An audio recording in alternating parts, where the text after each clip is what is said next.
ko'pchilik borda, mana siz kechagi intervyuzda ham shuni ko'rdim. Mana qurilishda ishlaydigan og'ir mehnat, ya'ni jismoniy mehnat bilan pul topadigan odamga kitob o'qigan desa, kitob menga nima beradi degan. Okajonim, bunga Qur'onda javob qaytib qo'ygan. Ularning qalblari qulflab qo'yilgandi, ko'zlari ko'r, quloqlari kardir. Ularga hech narsa ta'sir qilmaydi, hatto otib tashlasangiz ham.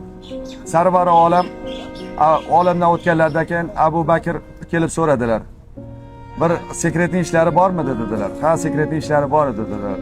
Nima desalar, bir muhtoj insonga yordam berib yurarkanlar. Kirsalar, bir ko'r, qo'l oyog'i shol inson ekan.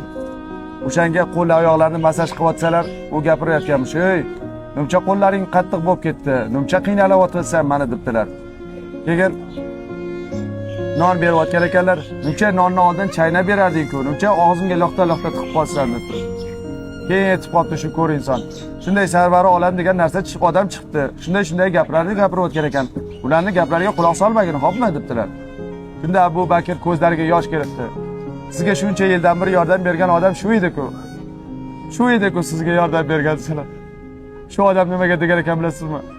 Ey Alloh, ko'zlarimni ko'r qilding. Qo'l oyog'imni shol qilding. Qalblarimni ham ko'r qilgan ekansan-ku. Qalblarimni ochilganingga laqirgin. Umr bo'yi azob tutdi. Lekin qalblar ochilishi sababchi bo'ldi. Yaxshilikni besabab qilinglar, qilaveringlar. Besabab qilinglar. Nima uchun sabab qo'llaysizlar? Har kiminglar yaxshilik qila olmaysizlar.